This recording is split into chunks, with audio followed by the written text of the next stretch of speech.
pumapasok. May press briefing po ngayon ng NDRRMC ngayon. Panoorin po natin. Kanilang aerial survey kung natuloy po. At yung dito sa NCR po, pinagagala ko pong ipakilala si Secretary Singson. Siya magbibigay po sa atin ng ulat.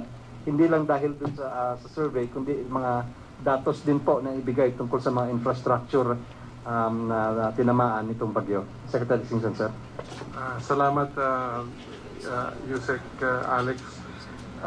Tungkol naman sa mga national roads, no, dito sa mga tinahak ng Glenda, sa NCR, lahat ng national roads are passable, no? And I'd like to mention na the flooding in Metro Manila I consider very minimal, no?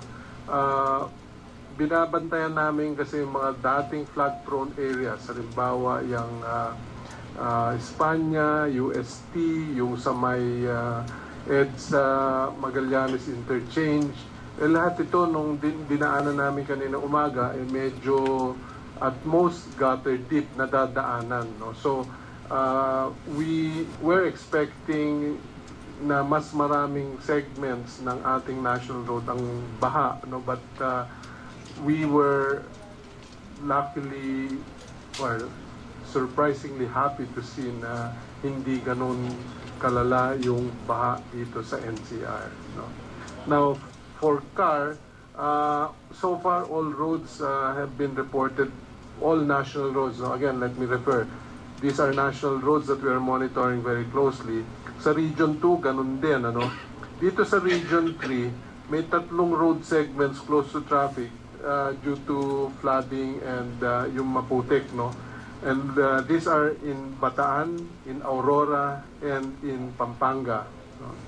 Now, dito naman sa Region 4, merong 5 road sections na na-report na hindi madaanan dito sa Batangas. No?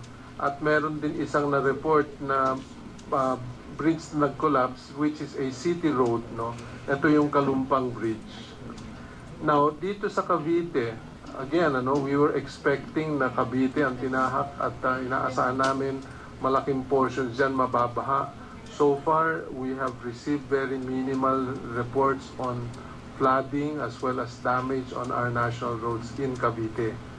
Now, dito naman sa Region 4B, 2 national road segments, one in Mindoro, ito yung Mindoro West Coastal at saka Marinduque. No? So, these were close to traffic due to flooding and landslides. In Region 5,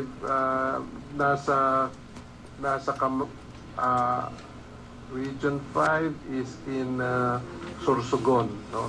Yung this morning we had some reports also in Albay pero na-clear na yan. No?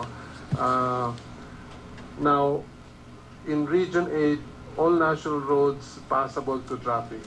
So, yung mga detalya pwede niyong hingiin sa NDRRMC, nandiyan dyan. Pero what we'd like to mention is karamihan nitong nasarang national roads is due to either flooding, fallen trees, and fallen electric poles, at saka some are landslides. No? Now, we can assure you, however, that our people have been doing clearing operations immediately as soon as it was safe for them to move out, to move into the affected areas. No? Balikan ko lang yung NCR. No? Traditionally, may mga flood-prone areas tayo. Halimbawa, yung Lagos Nilad. No? This morning,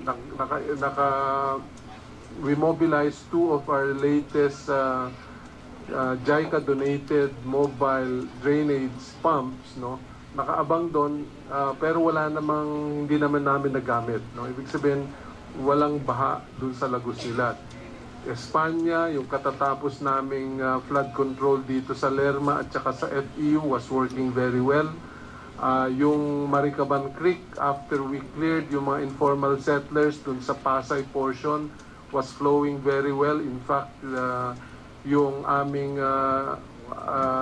river wall doon, siguro 1 metro pa bago mag-overflow. So, it looks like yung pag-clear ng waterway dun sa Maricaban helped reduce the flooding in the Makati and Pasay area, no?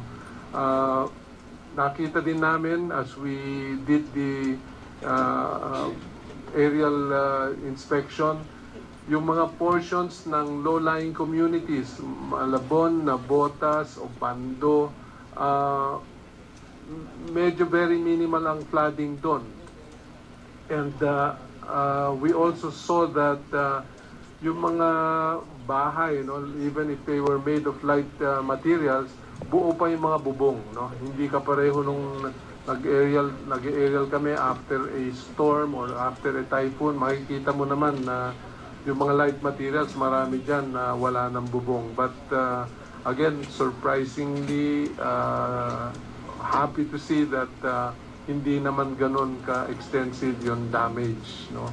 Now, nadaanan din namin yung coastal towns ng Cavite, no? All the way to